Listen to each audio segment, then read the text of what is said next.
Então, boa tarde a todos, sejam bem-vindos ao MegaCons. Esse é o MegaCons número 166. A gente vai falar hoje sobre modus operandi do amparador.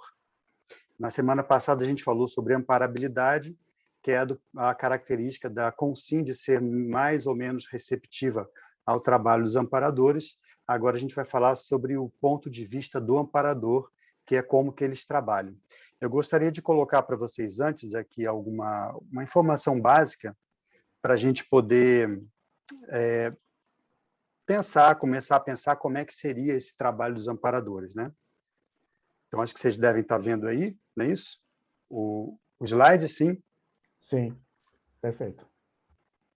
Ok. Bom, então, primeira coisa que a gente tem que pensar é o seguinte, quando a gente tem contato com o amparador, a gente pode encarar o amparador de várias formas, né? No início, lá no nosso passado, quando ainda a gente era muito jejum, tinha saído, às vezes, da religião, recentemente, do misticismo. Então, a gente encarava o amparador, ou aquilo que a gente sabia que era a consciência extrafísica, com um misto de devoção, né?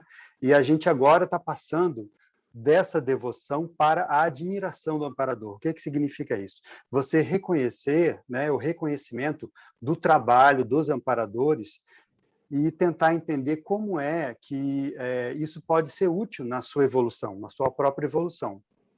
Depois desse reconhecimento, você passa a querer, então, trabalhar junto com eles.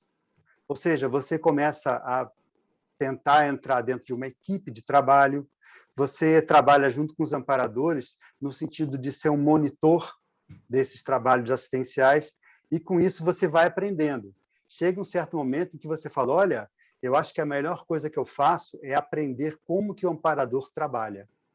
Então, você observa como que ele age, observa como que é a maturidade do amparador em várias situações e começa a aplicar aquela técnica do espelhamento, que é o seguinte, mesmo antes de você ser amparador, você começa a tentar agir como se fosse. Na verdade, você começa a se espelhar naquele comportamento que você reconhece como sendo mais maduro e mais evoluído que o seu. Você vira ali um trainee de amparador, ou seja, você está sendo treinado para, no futuro, agir e atuar como um amparador. Lá na frente, né, a gente vai ser, então, lideranças intermissivas, lideranças de equipex, e a gente vai começar não apenas a trabalhar com as consciex ou com os líderes, mas, ao modo do evoluciólogo, a gente vai começar a pensar em como também formar novos líderes. Então, esse seria o coroamento ou a formatura da condição de amparador veterano. Então, você vê que existe um crescendo entre você começar a ter contato pela primeira vez com essa realidade extrafísica dos amparadores e, mais à frente, você começar a trabalhar realmente como um amparador de fato. Essa é a nossa jornada, né? Existe ali uma pensata nesse material que eu trouxe para vocês, que é sobre a assistência do léxico, né? Ele diz o seguinte, a assistência, a partir do ponto de vista da intrafisicalidade, que é o nosso caso, envolve o seguinte trio, a consciência amparadora, a consciência assistente e a consciência assistível. Então, a gente tem, pelo menos, é claro que é uma simplificação, né? Muito mais que isso. Por exemplo, tem um amparador do assistido junto, trabalhando. Mas, se você fizer uma simplificação, você pode dizer que a gente tem 3 elementos em todo o trabalho assistencial, que é o amparador, que a gente vai estudar hoje, que é a consciência, o assistido e o assistente. Na semana passada, a gente estudou a amparabilidade. É o que diz respeito ao assistente, a consciência assistente, ou seja, a gente, né? Como que a gente pode se inserir nesse trabalho assistencial. Hoje a gente vai estudar o modus operandi do amparador. Do ponto de vista do amparador, como funciona o trabalho e o mecanismo de interassistência. E é claro, né, que, na verdade, o que acontece é uma junção desses 3.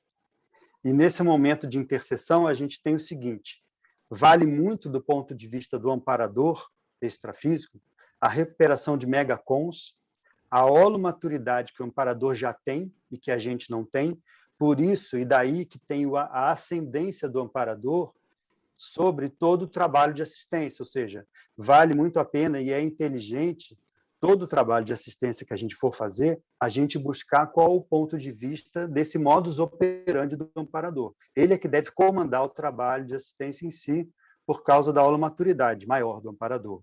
E a gente começa a aplicar, então, aquela técnica do espelhamento.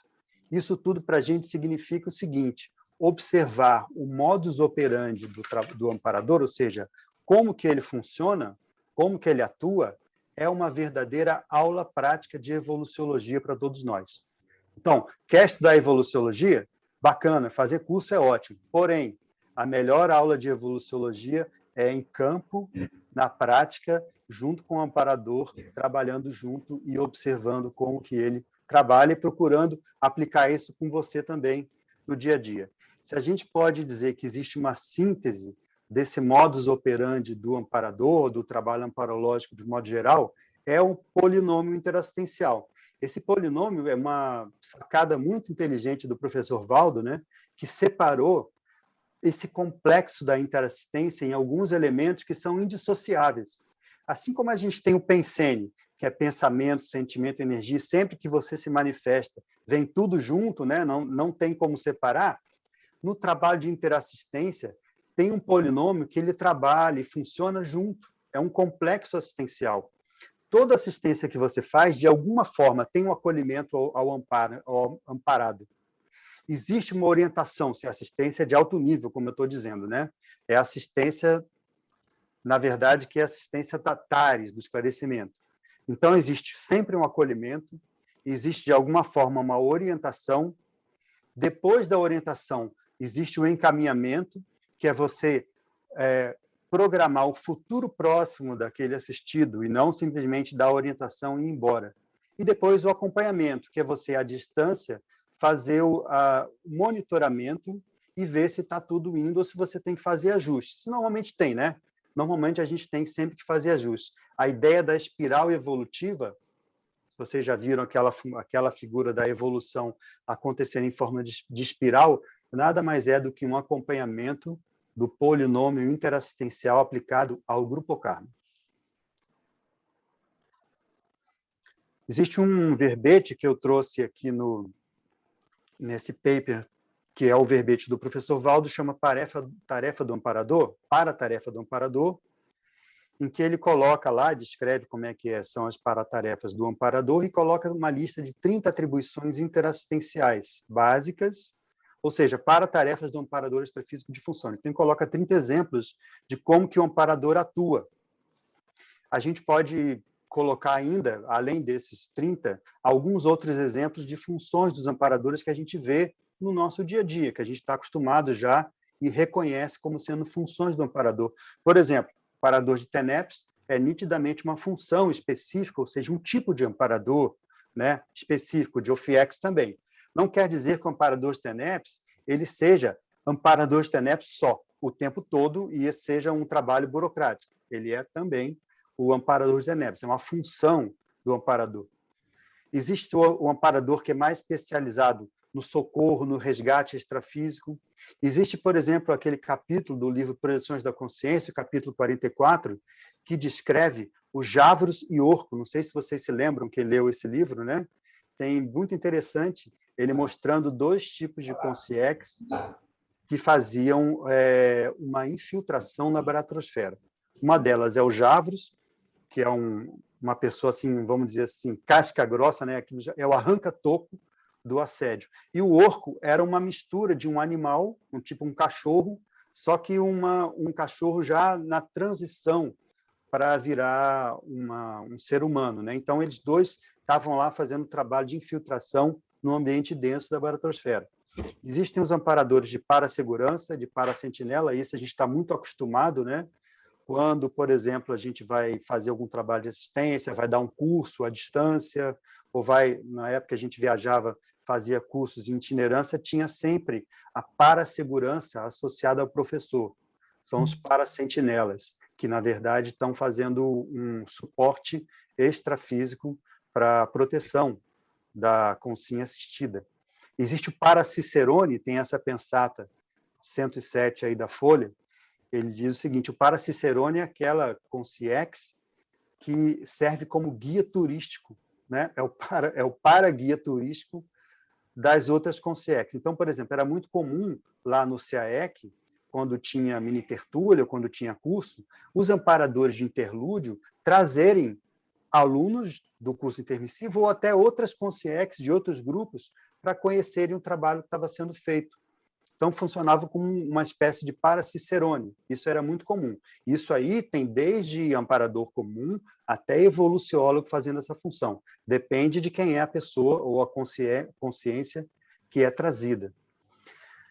Tem um outro tipo que a gente pode dar de exemplo, é o para-headhunter, né? Na mini tertúlia de 2014, o professor Valdo comentou que os serenos, que é aquele serenão, estava trazendo uma série de consciex de interlúdio aqui para visitar a Cognópolis, e ele estava servindo como para-headhunter para colocar essas consciex em funções de direção dentro de interlúdio. Então, na verdade, ele estava funcionando ali com uma pessoa, que é o diretor, né, que faz aquela alocação de recursos conscienciais dentro da Comunex. Muito interessante isso, talvez uma coisa que a gente nunca tenha pensado nesse tipo de função para o amparador. Existe, por exemplo, aquele amparador que é o amparador das centrais extrafísicas, aquele que é descrito, por exemplo, na Pensata 61 da Folha, como sendo o amparador Hércules, né? Que é o Hércules Galó, uma consciex. O professor Valdo dizia que sempre que ele chegava, ele dava um banho de energia no ambiente todo em que ele estava. Era a característica de paraectoplasmia dessa consciex. E ele falou assim, que tem nessa pensata, dizendo que ele, essa consciex, trabalhava dentro de uma central extrafísica de energia, justamente aproveitando esse trafor dele.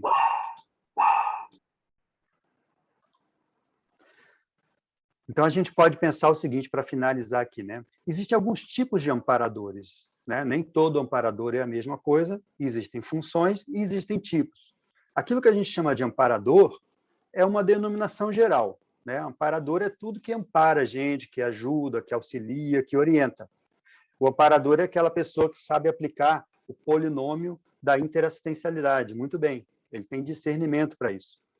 Dentro dessa denominação geral, existe, por exemplo, o amparo de função, que a gente já conversou em outras reuniões aqui, que é o seguinte: o amparador de função ele está auxiliando e atuando não exatamente por causa da consim que ele está assistindo, mas por causa da função que ela exerce. Então, dependendo da função que ela está, se essa função tem um escopo assistencial, se essa função tem possibilidade de ajudar, de assistir outras consciências, o amparador de função entra aí para ajudar na função. Então, quando muda a pessoa da função, ou quando a pessoa muda de função, o amparador ele permanece dentro daquele trabalho, daquele escopo. Já o amparador, que a gente pode chamar, né, por falta de outro nome melhor, como amparador pessoal, é aquele amparador que está mais por causa da ficha evolutiva pessoal da consciência. A gente pode falar, por exemplo, alguns amparadores, eu vou dar um exemplo do enumerador, que era um amparador que acompanhava o professor Valdo, ele tinha uma função mista. Ele era um amparador de função da conscienciologia, sim, porque era especialista, é especialista nisso.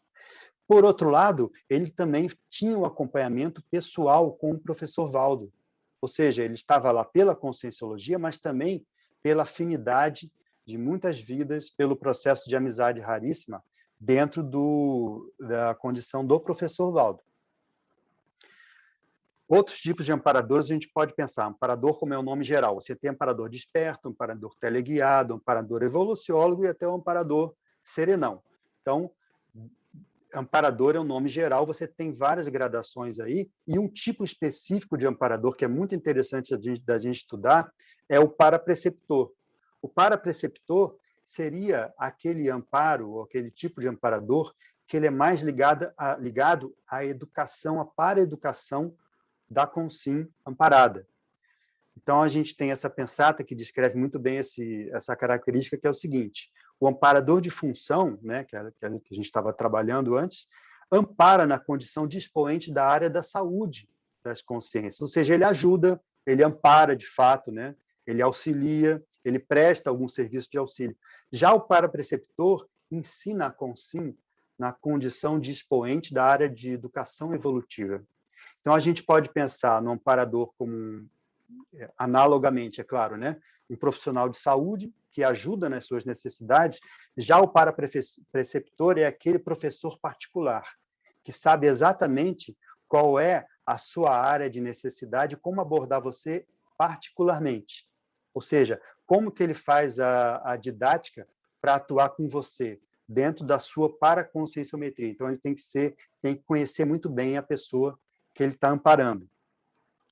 A gente pode colocar, então, para finalizar aqui, uma espécie, né, claro, é uma proposta didática, né, totalmente assim, bem esquemática, de um espectro da paralencologia, ou seja, como que isso aí se distribui dentro da paralencologia. Em primeiro lugar, você tem ali o crescendo de habilidades da Consciex e você tem o crescendo da cosmoética. São duas coisas muito parecidas, mas não são iguais. Por exemplo, a gente pode começar ali na linha de baixo com aquilo que a gente chama popularmente de assediador. O assediador, entre aspas, é aquela Consciex que tem a má intenção, ou seja, ele está ali para prejudicar o outro, né? Pode ser ali por raiva, por ódio, por inveja, ou por se sentir prejudicado de alguma forma no passado, né? Então, tudo isso é derivação da emoção. E o que ele tem, na verdade, é uma grande ignorância evolutiva, se a gente pode chamar assim, é a ignorância crassa, né? Esse é o assediador. Já o mega assediador é diferente. O mega assediador, ele é um técnico, ele é, às vezes, um erudito de vidas passadas, um intelectual, e ele sabe muito bem o que ele está fazendo, e ele sabe o que faz e como faz. Então, a intenção dele é totalmente anticosmoética, ele sabe disso, ele tem inteligências múltiplas desenvolvidas ao longo de várias vidas, natural que a gente, ao longo das vidas, desenvolva várias habilidades, porém, ele tem uma baixa cosmoética. Olha só como é que está no eixo lá. Ele tem boas habilidades que ele desenvolveu, porém, a cosmoética dele é muito ruim, muito baixa ainda.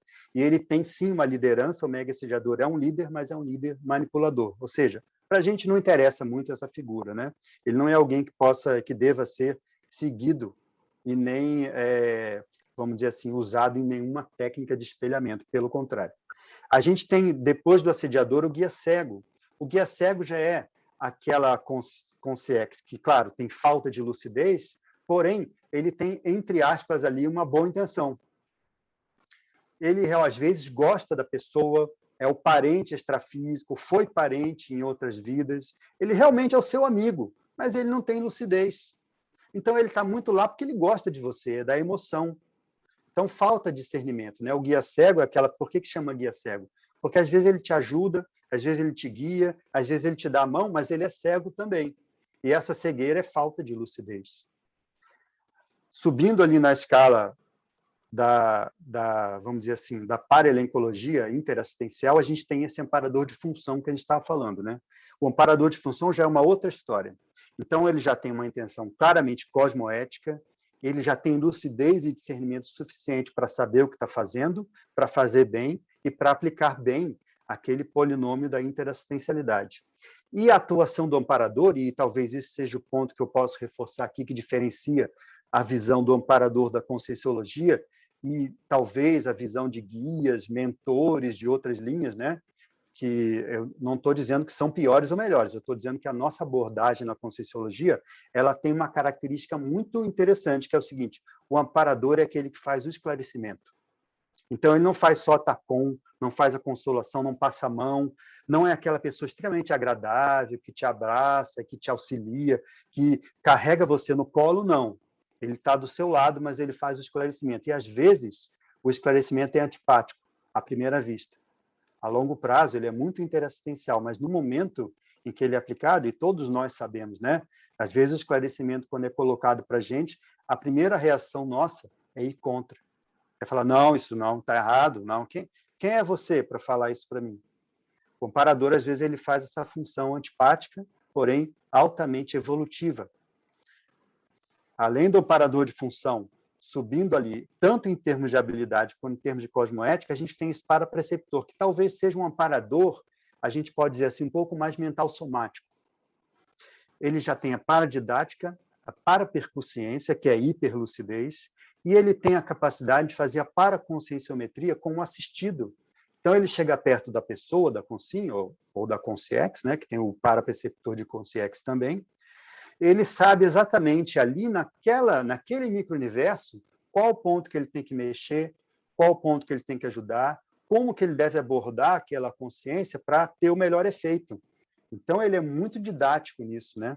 O professor Valdo, ele sempre comentava dos 5 parapreceptores, talvez vocês devam ter ouvido falar já nisso, né? Que ajudaram a consciência Zéfiro ao longo da evolução. E ele fala que ele deve muito a esses 5 parapreceptores. Entre eles tem evoluciólogos e serenões. Então, você vê que o parapreceptor já é uma coisa um pouco mais mental somática, né? E, no final, ali a gente pode colocar, claro, o evoluciólogo, que é o nosso modelo de amparador maior, né? Ele, sim, já tem inteligência evolutiva magna, né? Claro, o amparador tem inteligência evolutiva, mas ali eu estou falando da inteligência evolutiva a maior, alta inteligência evolutiva, poderia dizer assim, uma genialidade evolutiva. O evoluciólogo ele já tem uma cosmovisiologia bem maior do que os outros tipos de consciex, tanto é que ele consegue, dentro dessa cosmovisiologia, ter uma visão melhor e ter uma abordagem do grupo evolutivo. Então, por isso, ele exerce aquela liderança grupocármica. Então, ele não é apenas mais um amparador individual, não é o amparador de uma pessoa, nem de uma função, ele é o amparador do grupo. Então, é claro, né, tem evoluciólogo, tem CL, né? Esse eu vou deixar para os mais especialistas do que eu falarem. Então, a gente chega aqui só até o evoluciólogo.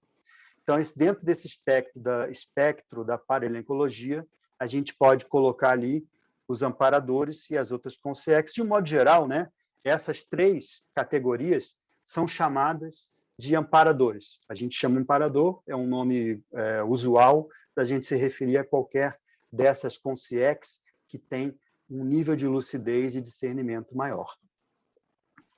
Eduardo, ok, pessoal? Eduardo, o amparador de pessoal, ele não entra aí também, não? Citado anteriormente? O amparador pessoal é porque é o seguinte, isso é uma divisão, né, didática. Se você pensar bem, o amparador pessoal ele é um amparador de função também. É a função pessoal, né? Ele tem uma função ali. O que eu estou querendo dizer é o seguinte, subindo na escala, você tem cada vez mais uma generalização. O professor Valdo sempre fala para a gente, César, uma coisa muito interessante, que cada vez mais a gente vai ser mais generalista em termos de assistência. Porque, pensa bem, hoje em dia, eu posso fazer assistência, você pode fazer assistência, mas, às vezes, você é bom para fazer assistência em certos contextos, e em outros a gente não é ainda. A gente ainda tem que ser treinado, né? Muita coisa. Às vezes são nossos trafais.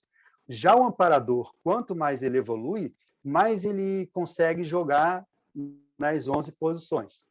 Então, ele é amparador de modo geral. Qualquer lugar que ele se insira, ele ajuda aquele grupo, ajuda aquela consciência, ajuda aquele contexto. Então, cada vez mais a gente vai passando para esse lado do espectro mais generalista. Eduardo, temos aí o Fernando e a Iliane que querem fazer perguntas. Por favor, Fernando. Ô, professor Eduardo, por que quando vão se referir em amparador, só se refere, a referência é só no contexto masculino, não é falado amparadora, no caso? Ou não é posto no... Não, sim. Quando a gente fala amparador, eu estou falando de modo geral, né? Professor, né? Amparador, parapreceptor, evoluciólogo, tudo. Você pode ler o seguinte: evolucióloga, amparadora, parapreceptora, assediadora, mega assediadora. Tanto é, né, que no próprio verbete nos verbetes da enciclopédia, o professor Valdo colocou lá masculinologia e feminologia. Então, ele mais ou menos repete tudo que ele coloca na masculinologia, ele repete na feminologia. Era só essa dúvida que eu tinha, porque nos slides só está amparador. É claro, né? Se você botar tudo no verbete, dá para colocar, no slide não fica tão bom. Agora, vamos pensar o seguinte, Fernando, pensa mais assim. Quando você fala de amparador, essa questão toda do gênero já ficou totalmente secundária. Se você vê o seguinte, o amparador, ele pode aparecer como um visual masculino ou feminino. Isso aí depende da função em que ele está trabalhando. E depende não dele, do gosto dele, porque ele gosta mais de aparecer de um jeito ou de outro. Não. O que determina é o assistido. Então, o tipo de assistência vai determinar o rapport que o amparador precisa fazer. Então, assim, a questão do paravisual do amparador, ela fica totalmente secundária quando você fala de amparador. Quando você fala de guia cego, aí eu concordo com você. Eu acho que não. Eu acho que isso ainda tem um peso muito grande para a pessoa, porque aquela consciex ainda tem uma referência humanoide muito grande. Ele ainda está ali nos primórdios de desenvolver a lucidez maior. Obrigado. Temos a Eliane.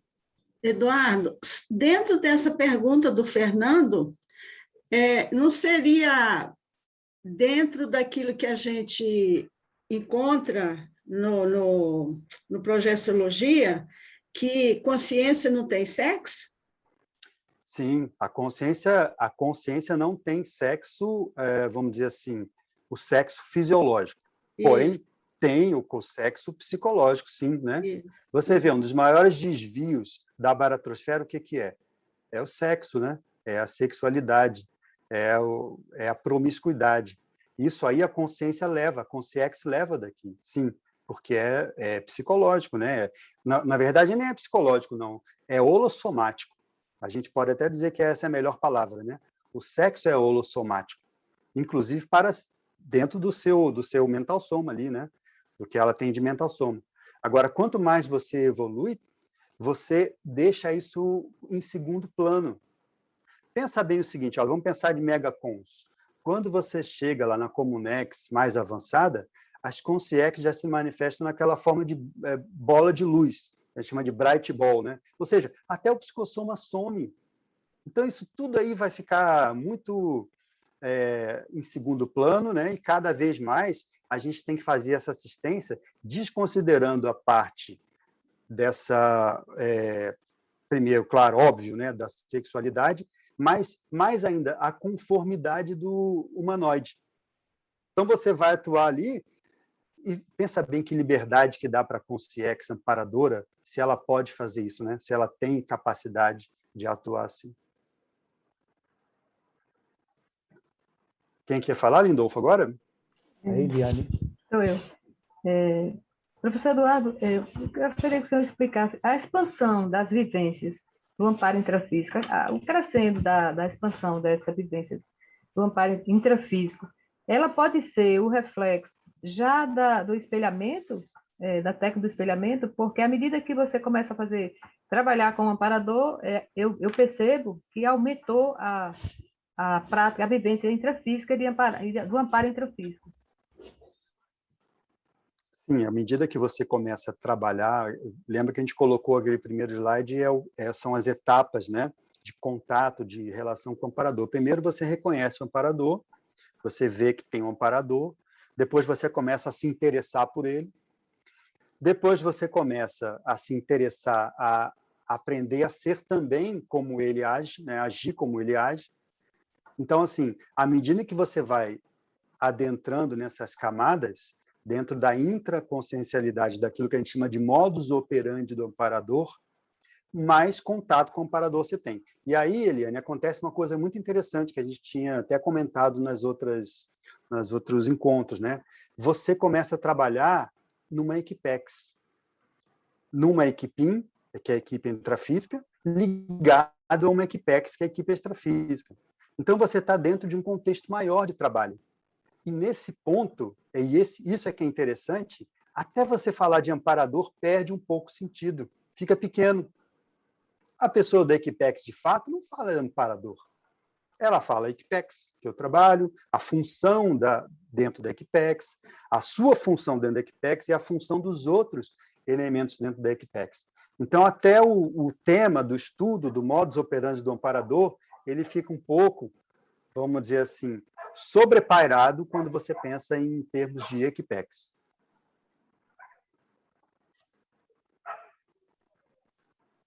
Beleza, Ok, Eliane? obrigada. Obrigado. O Jean? Opa, boa tarde. Na verdade, o que eu queria trazer, eu não sei bem se seria uma dúvida, é uma dúvida, mas também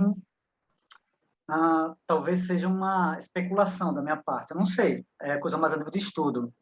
Eu estava pensando essa questão do amparador e a questão da paralencologia dele a nível da Equipex, que atua com os amparadores, no sentido da escala evolutiva, no que diz respeito à quantidade de consciex, amparadores que atuam com essa consciência. O que eu quero dizer com isso? Será que supostamente, dependendo do nível evolutivo, existe maior quantidade de consciex atuando junto a uma consciência em determinado nível evolutivo do que em outro? Por exemplo, eu lendo ali o Projeções da Consciência do Valdo, quando ele está ali no último capítulo, que ele se encontra com consciência livre, ele está numa dimensão mental em que ele vê apenas algumas consciências ali, né? Também em mental soma, e a própria consciência livre. E a gente tem também, eu lembro desse relato do professor Valdo, não sei de qual tertúlia ou vídeo, em que ele menciona que ele se projetou e foi de encontro ao serenão reurbanizador, quando ele ainda estava no intrafísico, e que ele ficou surpreso que, ao chegar lá, ele imaginava ver várias consciências extrafísicas lá. E, ao chegar lá, o que ele viu era, pelo que eu lembro, né? Lembro, mas me corrijam se estiver errado, que estava a nível extrafísico vazio. Não tinha nenhuma consciência ali. Era só ele e as energias. Aí eu estava pensando, isso é uma especulação da minha parte, uma dúvida, não sei nem se a gente pode responder isso agora, que à medida que a consciência vai subindo na hierarquia evolutiva, essa necessidade de ter uma equipex ao redor dela talvez vá diminuindo. Talvez ela vai ficando cada vez só, entre aspas, cada vez mais sozinha, entende? Devido ao já o potencial dela de dar conta das coisas e devido a algum outro mecanismo, não sei, dessa questão que a consciência vai evoluindo e ficando, entre aspas, mais uma vez, sozinha, né? Mas eu não sei, isso é especulação da minha parte, tá? Uma dúvida também, não sei se vocês já conversaram sobre isso em algum momento, alguém já pensou sobre isso, ou mesmo conversou com o professor Valdo, sobre essa questão de Equipex, né? Quantidade de consciências que integram uma Equipex, e a consciência, a necessidade dela de ter essa Equipex ou não, na medida que vai evoluindo. Será que eu me... Não sei se eu fui claro no que eu quis dizer, né? Mas... Não, eu acho que sim. Veja se eu entendi. Você está dizendo que quanto cada vez mais ao longo da evolução, uma consciência vai ficando mais autossuficiente. Isso. Então, ela pode fazer trabalhos sem depender tanto dos outros. E eu concordo com você, né? Ela tem um gabarito, uma capacidade muito maior. Pensa um serenão. Serenão sozinho, né? Ele consegue fazer muito.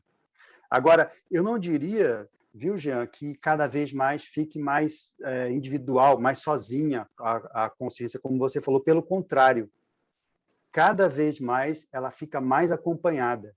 E se você observa, uma coisa que o professor Valdo falava era o seguinte: toda vez que o transmentor vinha aqui na Cognópolis, vinha junto, não é, um monte de consciex, de amparadores, né, amparadores de bom nível, justamente para acompanhar ele, como se fosse um séquito, né, no bom sentido, no sentido lúcido, que eu quero dizer, para poder observar como que ele trabalha.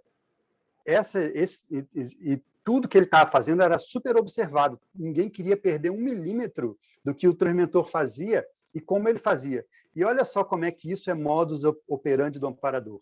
Então, os próprios amparadores, eles estão e já reconheceram como é importante observar como que as consciências mais evoluídas atuam para poder aplicar a técnica do espelhamento. Eles também estão nesse processo evolutivo igualzinho a gente.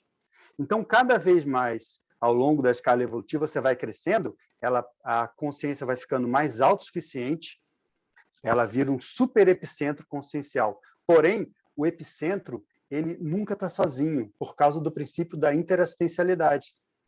É uma grande perda de tempo você deixar uma consciência dessa sozinha, porque tudo que ela faz pode ser ensinamento para quem está observando. Já pensou nisso? dentro dessa técnica do espelhamento, você deixar um evoluciólogo sozinho ali é uma grande perda, um desperdício de recurso. Porque eu, por exemplo, queria estar observando para saber o que ele está fazendo e aprendendo. Então, dentro desse princípio ali do minimalismo evolutivo, que você não perde nada, você aproveita o máximo de todas as situações evolutivas, eu vejo que quanto mais evoluído, mais a consciência está acompanhada. Agora, você pode perguntar o seguinte, acompanhado de quem? Né? Pois é, às vezes você está numa Comunex avançada, às vezes você está acompanhado, por exemplo, na sua psicosfera de um monte de assediadores e guias cegos para você assistir. Ou seja, você vira superisca, né? E você lembra também daquela experiência do professor Valdo, que ele contava que uma vez adentrou na psicosfera da monja, né? E teve que recuar, né? Vocês lembram dessa história dele, né? Porque era tanta consciência e tanto sofrimento ali que ela colocava na psicosfera para poder ajudar, um esteio, né, consciencial, em que o próprio professor Valdo recuou, porque aquilo era aquilo que a gente chama da tara parapsíquica, né, a carga parapsíquica é muito grande. Então, você vê, quanto mais a consciência evolui, maior essa tara parapsíquica, a carga parapsíquica, a capacidade de assistência que ela faz, então ela vira um micro-universo, sendo que ela é o Sol em que os outros planetas giram em torno. Hoje nós somos o planeta girando em torno de outros sistemas, né? Quanto mais a consciência evolui, e a CL, por exemplo, é isso, né? Em torno dela giram muitas outras consciências e grupos evolutivos inteiros. Então, não sei se ajudei a responder sua pergunta, Jean, mas eu acho que a expansão do grupo é o que domina a nossa linha evolutiva. Sim, bacana. É um tema que é bem bacana a gente expandir assim, não sei, com o tempo ir pesquisando, né? Mas olha, para a gente, todo mundo que está evoluindo, que está interessando, que está observando os amparadores, já percebeu uma coisa muito interessante. Não tem como fugir da condição de ser epicentro consciencial. Né? E, de novo, eu não estou falando do EPICON, do Conselho de EPICON, estou falando de epicentro consciencial, a pessoa que realmente ela, em torno dela, ela leva o grupo evolutivo para cima. Então, ela vira ali uma mini liderança evolutiva. Cada vez mais a gente vai ter que entrar nessa função. Não tem jeito. Então, não tem como você evoluir separado. Você vai evoluir levando junto com você, né, no seu arrasto evolutivo, vamos dizer assim, no seu vácuo evolutivo, você leva o grupo junto. E isso aí, claro, quanto mais você puder abraçar de grupo evolutivo, melhor para todos. Perfeito, perfeito. Era mais a questão que eu estava imaginando como sendo talvez um paradoxo, entende? Que eu via nesses relatos, a gente lendo, né, projeções da consciência, outras coisas assim, desse paradoxo da consciência ter esse autodomínio de bancar muita coisa sozinha, né? Mas é interessante. Mas isso aí, eu concordo com tudo que você falou aí, essa questão da... Né? É bem legal deixar os colegas agora. Ô, Eduardo, só pegando um gancho aqui nessa questão, tu falou sobre o professor Valdo entrou na psicosfera da monja e não suportou. Fala aí mais desse paradoxo que eu quero entender isso. Porque se uma consciência com maior expansão ela consegue ajudar a gente a amparar, tem hora que tu não vai conseguir entrar dentro dessa psicosfera. Não entendi direito isso agora. Sim. Assim, a monja vai passar por um lugar e vai deixar um monte de gente tranquila, mas, ao mesmo tempo, se tu aprofundar na psicosfera dela, tu pode não aguentar. Porque claro, pensa assim, vamos trazer para o nosso nível, Nelson, para a gente entender, né? Vamos supor que você é o Nelson, tenepsista, e você está naqueles dias antes da TENEPS em que você escou um monte de consciex. Perfeito. Sabe? Né? Então, você está lá, você está se segurando lá, você está mantendo o seu equilíbrio intraconsciencial, mas a sua psicosfera está carregada. Isso é positivo, porque você está trabalhando, você está atuando como amparador. Isso é o modus operandi do amparador, total. Aí chego eu, né? Vou lá, encontro com você, Nelson, a gente bate um papo lá, e aí eu falo, nossa, essa psicosfera do Nelson está terrível, ele está totalmente assediado, né? Olha só, eu tentei chegar perto, até não me senti bem. Então, veja, você está numa função totalmente homeostática, interassistencial, evolutiva, dentro do modus operandi correto do amparador. mas eu não consegui entrar na sua psicosfera, porque a minha capacidade de suportar não é tão boa quanto a sua. Então, imagina isso com o serenão. Então, vou eu lá e tento fazer um acoplamento com o serenão. Você sabe quantas consciências aquele serenão está colocando debaixo do braço? É a galinha que põe os pintinhos embaixo do braço. Né? E não são consciências. Você vê, o serenão ele tem atuação continental. Então, são grupos inteiros. Né? Eu não sei como isso funciona, mas se a gente observa isso com a nossa condição de isca consciente, então, você veja, quando você vai adentrar na psicosfera de um serenão, não é assim, né?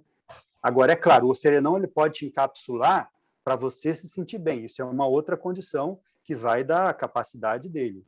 Mas essa experiência do professor Valdo, ele contou que ele teve uma... Eu não sei exatamente qual era, não sei se alguém pode me ajudar aí para lembrar qual era o contexto. Mas ele, quando entrou na psicosfera da monja, ele percebeu justamente, ele fala ali do sentimento de agonia do mundo inteiro ali dentro. Não, é isso que a galinha com os pintinhos embaixo do braço. Versão, é esse aspecto que eu queria escutar, que eu queria ver. Não fala, Sérgio, uma outra explicação para isso. Fala. Assim, não sei, o que você acha, Eduardo? Um serenão, né, com qualquer outra consciência, ele tem um campo energético, né, consciencial, né? Só que o campo do serenão é muito maior, muito mais complexo, forte que o nosso. Então, eu imagino que, na condição de fazer naquela assistência, ele estava, então, emanando energias homeostáticas para todas aquelas consciências. Então, se você, qualquer um de nós, sintonizar com o serenão nesse nível, onde ele está emanando aquelas energias homeostáticas, a gente vai se sentir muito bem. A gente pode até sintonizar com o serenão nesse nível de aprofundamento, de sintonia, certo?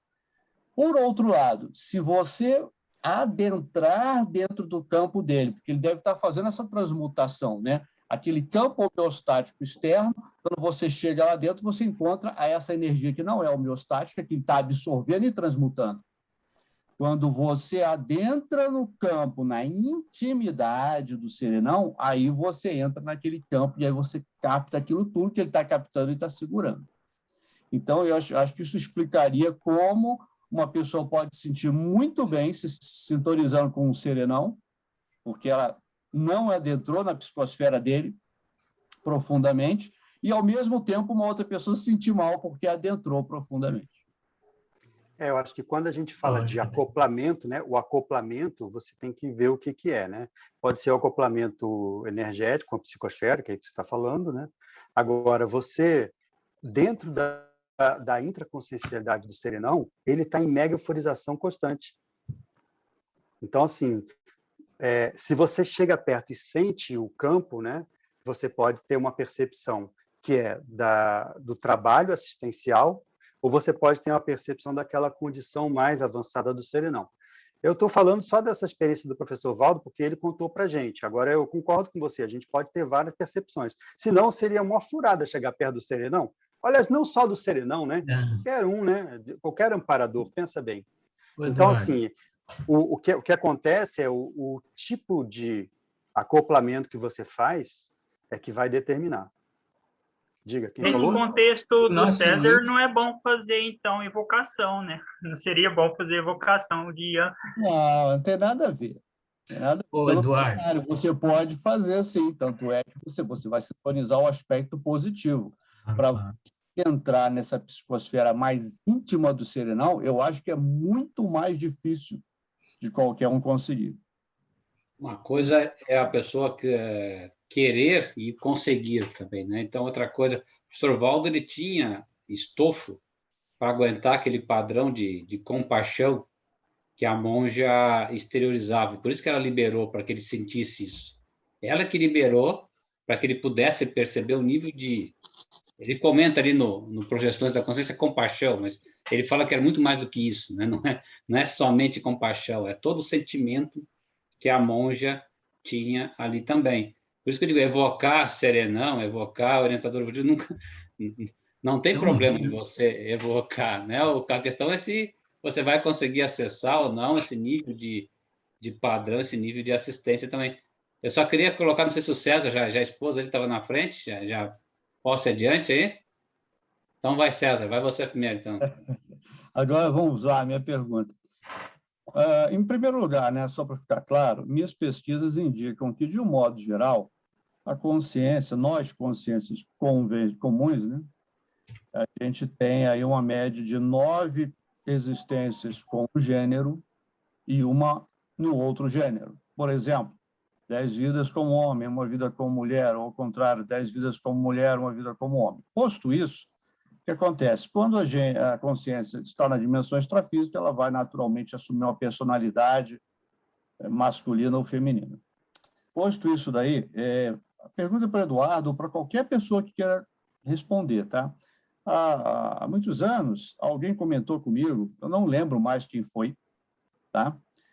O seguinte, que amparadores geralmente são consciências masculinas, porque as consciências femininas, elas não teriam equilíbrio emocional suficiente para lidar com as dificuldades do amparo. Isso aí se aplicaria principalmente a amparo pessoal, certo? Então, eu gostaria que quem quiser comentar sobre isso, se concordam, se não concordam, se é a experiência de vocês. Olha, eu queria falar assim, primeiro que essa condição de 9 vidas assim, é a sua pesquisa, né? E eu acho, viu, que quanto mais a pessoa vai evoluindo, isso tudo fica secundário também. Quando você entra ali naquele estágio da libertação, que você tem o fluxo de trabalho já determinado pela assistência e não pelas suas necessidades pessoais, né, que é o ciclo da atividade, Quando você está no ciclo da atividade, quem determina isso é a assistência, é o que é melhor naquele contexto. Você vai entrar num grupo para assistir, é melhor você ir como homem ou como mulher? Se você tem gabarito, você vai como é melhor. Se você não tem gabarito, você vai como precisa. Tá? Então, cada vez mais fica secundário. E também eu acho que fica muito secundário, viu, César, essa questão do gênero. E assim, eu acho que a gente, quando está pensando aqui em megacons, a gente deve pensar um pouco além disso. Vamos pensar no amparador como aquela consciência que assiste, dependendo da necessidade assistencial do momento. Porque se ele não consegue fazer isso, ele não é um amparador que a gente deve aplicar a técnica do espelhamento. Então, a gente está buscando aqueles mais lúcidos, aqueles que já têm, né, como foi falado lá, uma certa independência, autossuficiência, né? Uma certa autossuficiência evolutiva para poder transitar em todas essas questões que a gente está colocando, que são humanas, né? A gente está falando de aspectos humanos. O amparador está um pouco já começando a sobrepairar esses aspectos. Então, quando a gente pensa em amparador e pensa em megacons, eu acho que a gente deve começar a já ter esse modelo do amparador mais liberto dessas questões intrafísicas. Eu queria complementar também, se possível, Eduardo, totalmente independente essa questão de estar materializado como mulher, da minha opinião, ou homem. Depende muito da necessidade. Como você colocou, o amparador, ele transfigura, se ele quiser, se ele precisar, para você. Então, ser homem ou ser mulher depende muito mais do assistido do que do amparador em si. A manifestação dele vai depender da assistência. Então, a minha visão é bem essa, né? Agora, você vai ver até nas itinerâncias, muitas vezes, uma coisa que o professor Waldo sempre comentava é a itinerância docente, o quanto você conecta com os amparadores na itinerância docente. A gente tinha aquelas itinerâncias de 20, 30 meses, às vezes, que você ficava fora, trabalhando, ainda mais fora do país. Então, quando você ia para o exterior, era mais forte isso ainda, o quanto aumentava essa conexão com os amparadores e a necessidade de estar muito sincrônico às questões da assistência e da amparabilidade, né, que você tinha nesses ambientes. E você pode também estar sozinho. Mas, por exemplo, uma vez eu perguntei para ele, me pareceu que eu estava fazendo um resgate extrafísico, e ele comentou que resgates extrafísicos, por exemplo, geralmente você está amparado. Você vai com o amparador para poder trabalhar em resgates. Agora, se o cara, por exemplo, já tem um know-how de um orientador evolutivo, é outros 500. Então, você sempre tem que comparar a questão do amparo com o teu nível de amparabilidade, né? E é bem interessante a questão do serenão também, porque quando você vai itinerar, às vezes você percebe, pelo menos no meu caso, não os serenões, mas você vê a energia do serenão, às vezes, com a Equipex. Então, você percebe, essa Equipex parece ter energia deste serenão, ou deste ambiente, ou daquilo que eu estudei sobre esse serenão. Também, às vezes, vem insights desse serenão. Então, a amparologia, eu vejo que é uma coisa ultra complexa e depende de cada processo de amparo também, né? Amparador de TENEPS, as trocas, né? Você começa com... A TENEPS você pode começar até com um assediador, né? Teoricamente. Guia cego, e depois você conectar realmente com a amparador. Então, tem uma ciência toda de amparo relacionada a TENEPS. Imagina quando a gente chega, então, como deve ser, não sei ainda, mas como deve ser quando você chega numa OFIEX, e o nível de amparo que existe em uma OFIEX. E a questão de ser sozinho, tem mais uma observação só, o professor Waldo até comentou na pré-intermissão, que a gente, até debatemos aqui, né? Que na pré-intermissão a gente pode começar mais sozinho, mas você cria a equipe. Então, você começa, vai resgatando um, vai resgatando o outro, e você cria a Equipex também nesse sentido. Então, é um mundo de questões que a gente pode ter na amparabilidade, né? E no modus operandi dos amparadores. E mais uma sugestão, tem que entender o modus operandi dos assediadores também, porque é super importante entender no desassédio como é que funcionam os assediadores também. Adélio, esse aí a gente já sabe, viu? Esse Quem não souber, mais... pode perguntar para mim, que depois eu falo, tá? Agora, eu queria ler uma pensata aqui, antes só do Mário falar, que fala sobre a evocação, que foi bem interessante esse comentário aí que alguém fez, né? 33, evocação. O nome do ser serenão, surgido espontaneamente na sua pensanidade, sem intenção de evocação, pode ser simples inspiração do próprio ser serenão ou dos amparadores intermediários da Equipex dele. Então, é muito interessante a gente observar isso, né, dentro dessa pergunta, porque quando a gente evoca evoluciólogo, serenão, você não está fazendo um acoplamento com a holosfera dele, você está evocando o holopensene daquela consciência. E esse é totalmente homeostático, assim como a consciência em si, né, também. Então, assim, não há problema nenhum. Eu estava falando sobre a experiência do professor Waldo, e que, como o Adélio colocou muito bem ali, ele lembrou, a monja permitiu que ele percebesse o que estava acontecendo, que é um movimento didático, né? Pensa bem como é que é. Ela deixa que ele sinta aquela carga dos assediadores e tudo mais em cima, para justamente ele poder ver como é que funciona o modus operandi do amparador serenão. Mas quando a gente faz evocação, não é isso absolutamente que a gente está evocando. A gente está evocando o holopensene homeostático do serenão, do evoluciólogo, do amparador, que é totalmente homeostático, e é lúcido, e é de discernimento, e você está também evocando todas aquelas condições da serenologia, da evoluciologia e da amparologia. Então, são duas coisas, eu penso, bem diferentes. Professor, mas aí não cairia no aspecto patológico a questão da evocação?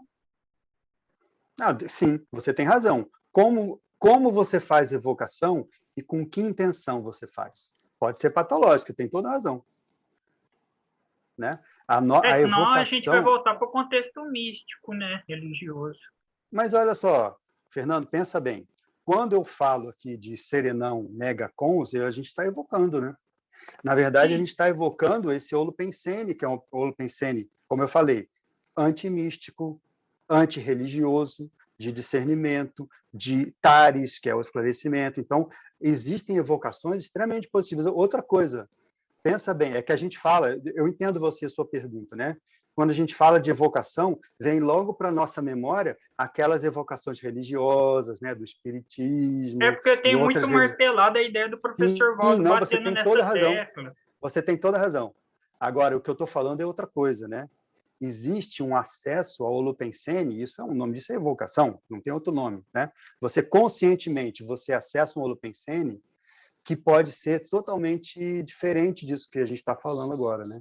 Então, o que eu pergunto assim, por que que você pensa, por que que você evoca a imagem do serenão? É para você ficar mais sereno, para você entrar no modus operandi lá do amparo, ou para você buscar vamos dizer assim, um pedido, uma reclamação. Você vai como assistido ou vai como assistente?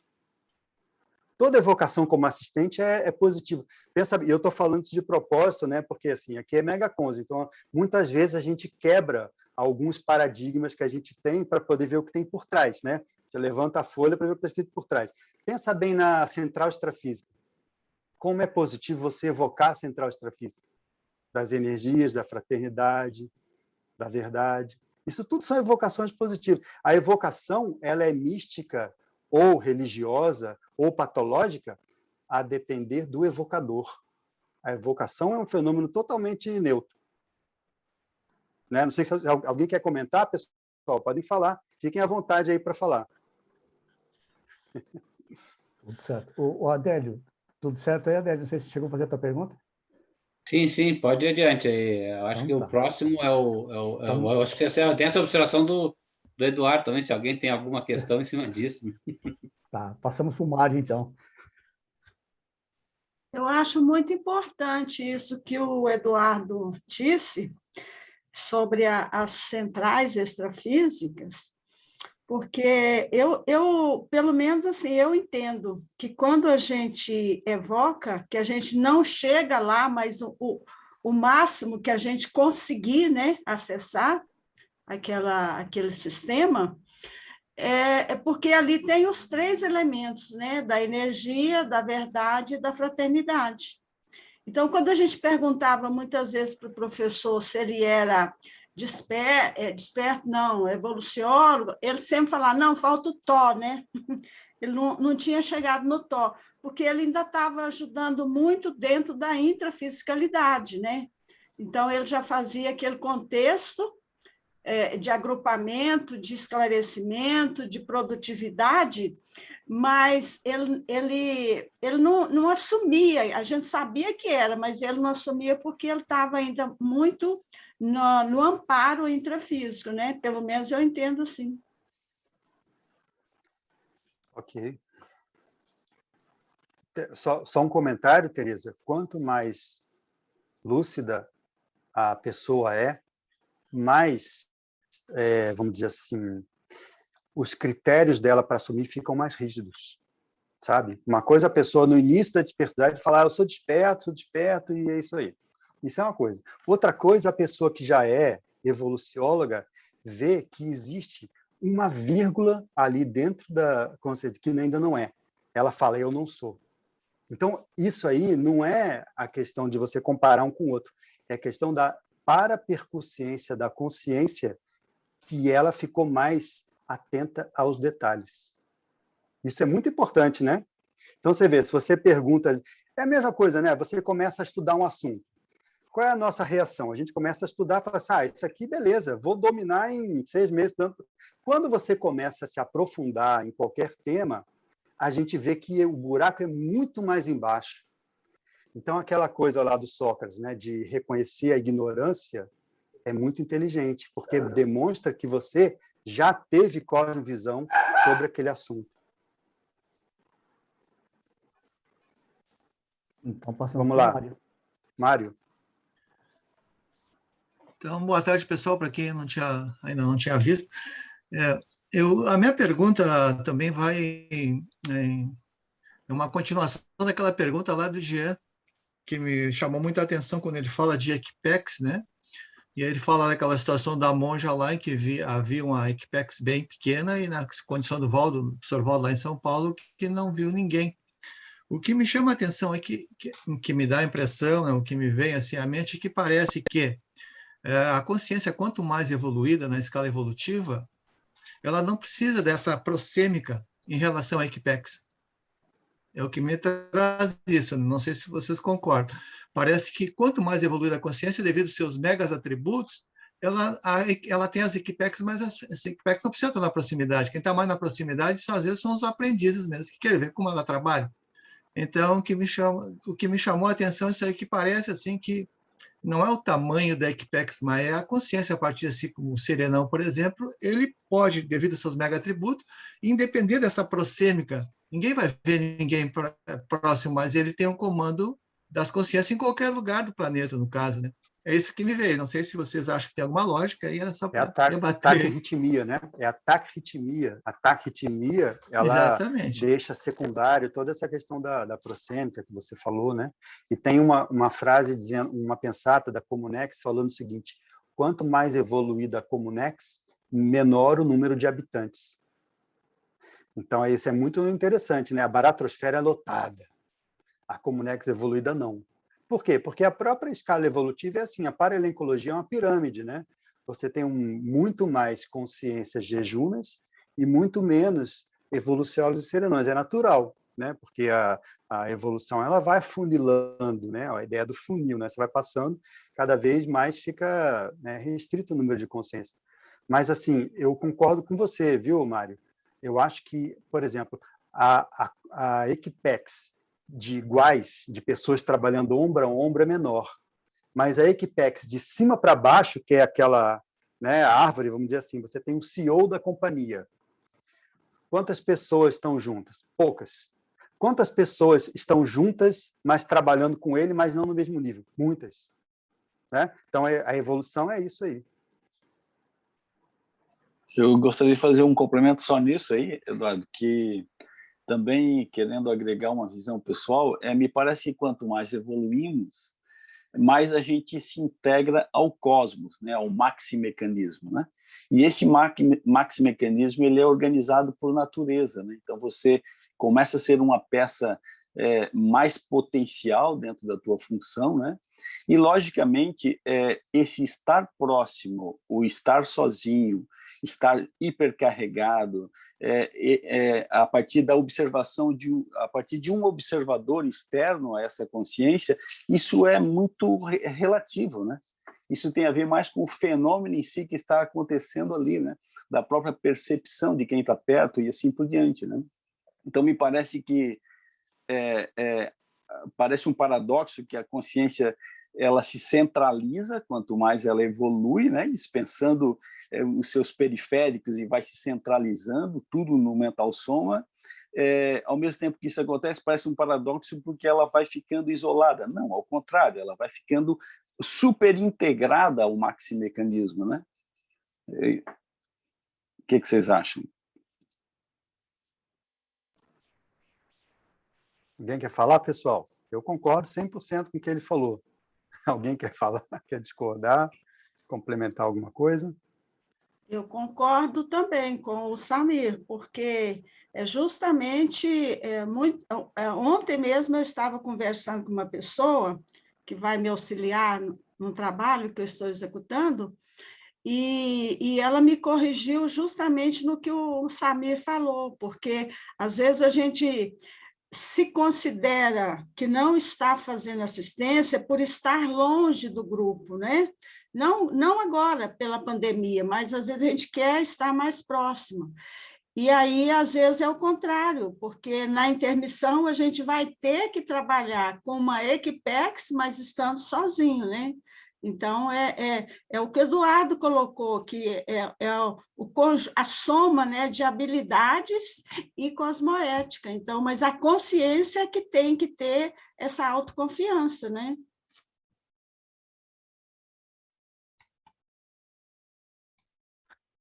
Tudo bem?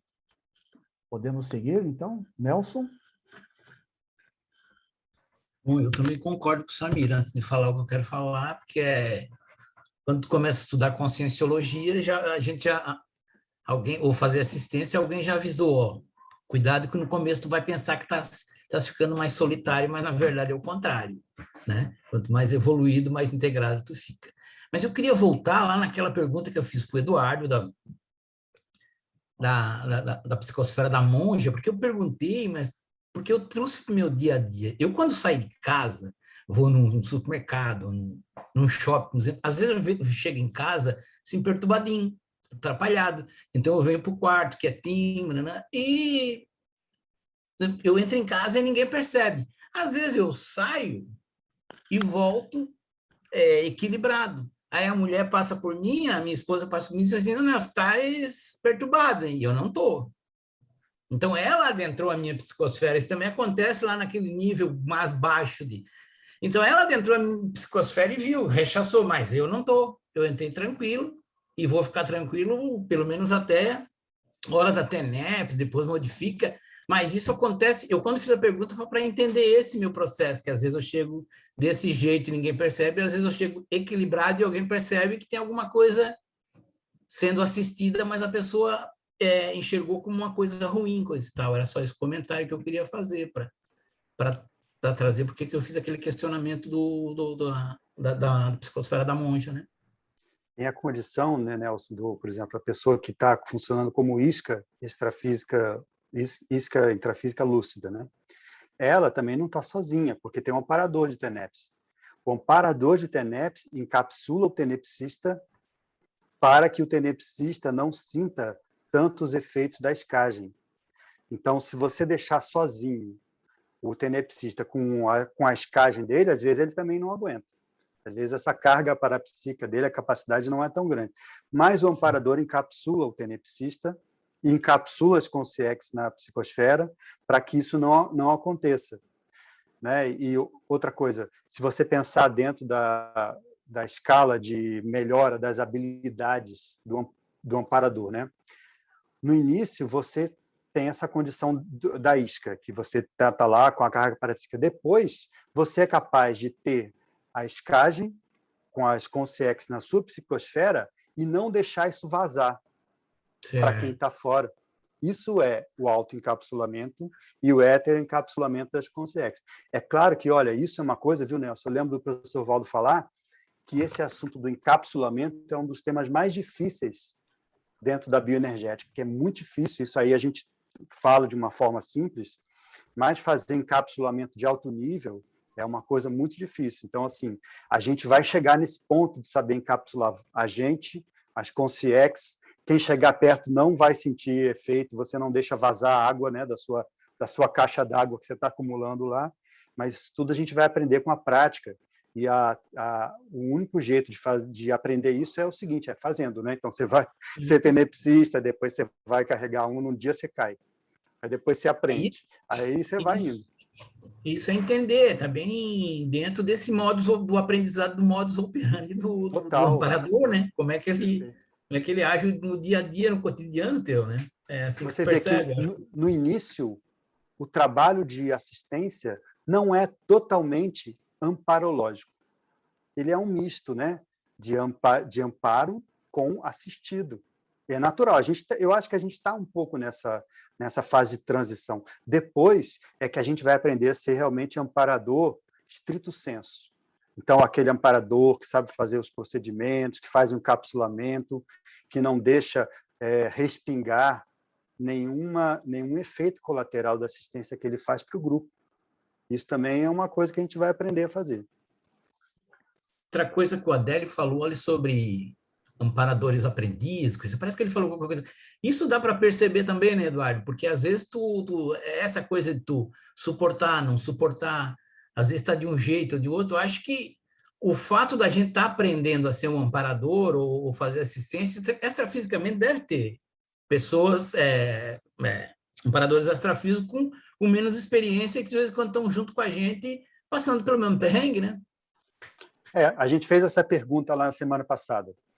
E esse é bom trazer, né? O conscienciólogo Dessomot, ele vira amparador? O que vocês acham? Essa é boa, né? Não, essa é boa para discutir, né? Para ter um debate, assim. Porque a gente fala muito de amparador na conscienciologia, né? É como se, né? E muitas vezes parece de uma forma errada, como se amparador fosse um bicho da conscienciologia, né? Então, na conscienciologia tem amparador, em outras linhas não tem amparador. Isso é uma abordagem totalmente errada e equivocada, e isso sim é resquício de religião. Quem pensa assim tem resquício de religião, porque absolutamente isso não tem nada a ver, né? O que acontece? Amparador é aquela consciência lúcida. Se ela é lúcida, ela está estudando evoluciologia. não sei se é na Conscienciologia, pode ser em outra linha, uma coisa, né, que a gente sempre já observou, muita gente já deve ter tido experiência nisso, é você encontrar amparo e sinalética de amparo nos mais diferentes ambientes que a gente vai. Eu já senti sinalética na igreja, quando eu entrei. Por quê? Ali tem amparador. O amparador é católico? Não, o amparador é universalista. Mas ele faz o trabalho onde der, aquela coisa, né? Quem precisa da assistência não é um amparador, ele é o assistente. Quem precisa da assistência é o assistido.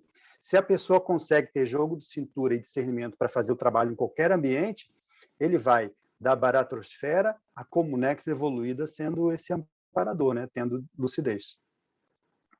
Os verbetes ali com o nome de acolhimento, que eu dei uma olhada, né? Quando tu falasse do polinômio, ali, acolhimento, orientação, eu pensei, a primeira parte ali daquele acolhimento, ela tem que ter um nível, pelo menos cosmoético, alguma coisa mais universalista. Aí eu fui ver, tem bastante verbetes com acolhimento cosmoético, universal, tarístico, daquela parte ali muito importante de estudar e entender, né? O acolhimento a gente talvez saiba fazer bem, porque muitos de nós viemos da religião, viemos do assistencialismo, de alguma forma de TACOM, né? A TACOM basicamente é o acolhimento. O problema não é o acolhimento da TACOM. O problema é que a TACOM acaba no acolhimento. Esse é o problema. Então, assim, o acolhimento é muito importante. E outra coisa, a gente aprendeu isso, né, Nelson, ao longo das vidas, né? Vocês estão estudando aí vidas pregressas, né, e tudo.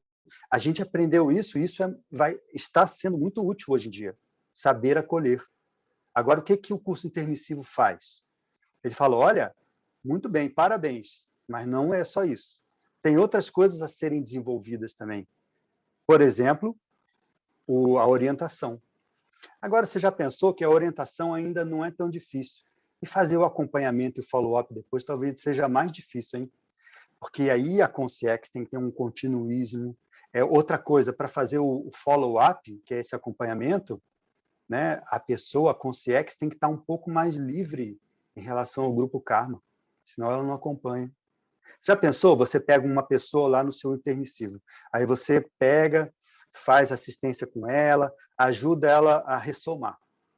Eu te pergunto, você vai poder continuar amparando essa consciência que você ajudou a ressomar? E eu mesmo vou responder para você, Nelson, depende da sua FEP. Depende de como você tem o rabo preso com outros grupos. É isso que a gente estava falando. Às vezes, pode falar, não, porque às vezes você vai ter que sair para fazer outros trabalhos. Isso, mas é isso que a gente estava falando no começo ali com o Samir e com o Lindolfo, né? Que o modo como a gente nasce, às vezes tu programou nascer e tu determinadas coisas tu não vai conseguir fazer, porque tu estás ainda nessa coisa aí de não poder assistir ou acompanhar determinadas pessoas, porque tu estás lá recuperando o grupo Karma, recompondo com o teu grupo Karma, né? Exato. Às vezes você tem que pegar aquela Consciex que você ajudou no curso, na intermissão, como líder interassistencial na intermissão, e você vai ter que receber ela como mãe. Aí você fala, não, mas eu tenho que vir homem, porque eu preciso ainda. Então, já melou sua assistência de alto nível, porque a consciência precisa de uma coisa, você não pode dar naquele momento. Não tem problema, né? Não, se não é obrigado. Mas, assim, se você tem a ficha mais limpa, se você tem capacidade maior, você consegue ter atuação em várias áreas, né? Alguém quer comentar, pessoal? Podem falar, tá? É isso aí, gente. Pode. Eu estou aqui falando com o Eduardo, mas se alguém quiser, por favor, interrompa aí. É até melhor, bom, né? Que outra cabeça fale de maneira diferente aí. Eu estou vendo a professora Neide Lázaro aí, ela tem muita experiência nessas coisas todas de assistência. Eu acho que, né? Se ela puder falar alguma coisa para a gente, né, Neide? Oi, Eduardo. Essa nossa reflexões, né? É isso que eu acho de interessante no Megapons, porque um apresenta uma ideia, o outro apresenta uma ideia, um apresenta um modo de ver, né? E aí a gente pode esclarecer um pouco mais. E eu acho extremamente rico, principalmente pelo seguinte: você ainda há pouco perguntou, né? Será que nós, conscienciólogos, ao dessomarmos, imediatamente vamos assumir a condição de amparadores? E eu fiquei cá refletindo, né? Eduardo, eu acredito que, antes de mais nada, vou denominar de consciencióloga a pessoa que estuda conscienciologia, tá? Tem aquele verbete, né, do professor Valdo sobre conscienciólogo, e ele, na parte da acabativa do verbete, é extremamente rica. Se vocês tiveram a oportunidade de já ler esse verbete, releiam, porque vale muito a pena. Então, eu acredito que todos nós, ao concluirmos essa etapa de vida intrafísica, nós vamos passar por um período de avaliação, tá? Imediatamente após a dessoma, né, nós vamos passar por um período de avaliação, porque uma coisa que me preocupa e uma coisa que me chama muita atenção, que o professor Valdo comentava conosco, é que, às vezes, nós estamos muito ocupados, fazendo coisas bastante proveitosas, fazendo coisas benéficas, então, né? Mas nós não estamos fazendo o que deveríamos fazer, certo? Então, você está tendo toda uma atitude elogiosa, mas aquilo que você tem que fazer, e só você pode fazê-lo, tá? Ela não pode ser delegada a outra pessoa, você está deixando em segundo plano, que é a questão da prioridade, né? Então, vamos supor que algum de nós tenha incorrido nessa falha, nesse desvio. Vai parar para fazer a análise e verificar. Eu não priorizei o prioritário. A minha PRI ficou esquecida. Fiquei a coisas importantes, mas eu poderia ter delegado, né? Então, de imediato, eu não acredito que todos nós, assim, de pronto, de imediato, passaremos a condição de amparador. Porque para você ser amparador, você ser uma consciência amparadora, e pode ser até uma consciência naquela escala que você fez, naquele plano XY, né? Bem assim, começando a aumentar as suas habilidades, né? Já avançando na cosmoética, mas ainda um pouco primária, né? Nós temos que parar e pensar e recordar que a gente vai cada vez mais assumir responsabilidades. E a gente tem que estar preparado para isso, né? Então, assim que terminarmos, eu vou chamar desse período de repouso extrafísico, de avaliação, e a gente ter feito essa análise e estar naquela condição homeostática, aí sim a gente vai poder amparar. Aí sim a gente vai poder atuar como amparador que está mais preocupado com o assistente, não tem nenhuma preocupação consigo próprio, porque já fez toda a análise que deveria ter feito, já reviu todos os pontos onde houve falha na última vida intrafísica e está fazendo o seu curso intermissivo, se aprimorando como amparador e seguindo a carreira evolutiva, né? Isso aí. O complexo também, né, é um fator importante que eu acho, um certo nível, né? Que a gente fala complexo, parece que a pessoa ou conseguiu ou foi reprovada. Mas é um nível de complexo, um percentual de complexo naquilo que é o importante, que é a cláusula pétrea da proex da pessoa, porque isso dá uma certa tranquilidade intraconsciencial que permite com que a pessoa faça isso, né? De ficar mais seguindo o fluxo da interassistência, e não preocupado com o que ela fez ou deixou de fazer, como a Neide falou. É isso aí. E para te ver como é, assim, eu só queria fazer um comentário em cima disso, como é sutil essa autocrítica interconsciencial para ti, porque tu estás fazendo todo um processo bom de trabalho até dentro da conscienciologia, mas tu não chegaste no teu prioritário, no que tu pode fazer, no que tu pode depois te tornar um amparador, não chegar no extrafísico ainda com aquela trava intraconsciencial que tu não fez uma autocrítica. Isso é muito sutil, né? Tem que trabalhar muito isso. Eu também tenho um comentário isso da Neide, foi bem legal o que ela falou, a reflexão que ela trouxe, de que a gente pode estar fazendo coisas elogiosas, mas não o prioritário, né? E aí, o que me ocorre é o seguinte, quando a gente dessoma, me parece que o que vai, afora você ficar uns dias ali obnubilado, nessa transição pelas energias lastreadas no psicossoma e tal, me parece que o que vai mandar aí é a média de lucidez que a pessoa tem, né? É claro que a gente tem que considerar que o nível de amparabilidade é relativo, ele pode ser maior, pode ser menor, mas podemos considerar, acho que a gente tem que considerar o grau de maturidade, de evolução que a consciência já tem, que ela pode não ter expresso na totalidade na intrafisicalidade. Então, é como se as energias restringissem tanto dentro do papel que ela está desempenhando, que ela não tem ainda, ela não acessa o porte, né? O porte que ela possui quando ela não tem o lastreamento do energossoma, digamos assim, da somaticidade, né? Então, vamos considerar que, respondendo à pergunta objetiva do Eduardo, né, eu acho que isso depende de pessoa para pessoa, depende da média pensênica dela e depende da paragenética, da holobiografia dela, né? Eu mesmo tenho uma casuística de um colega meu, que ele já tinha o Nelson o conheceu, inclusive, aí, que ele já tinha na intrafisicalidade uma certa estatura, né, assistencial, de amparador, assim, né? E ele foi um colega muito próximo meu, amigo raríssimo, e dessomou, né? E eu acompanhei, eu fiz a projeção pró-bitanatose dele, eu falei, depois que ele dessomou, que ele já havia se desligado do energossoma, do soma, né?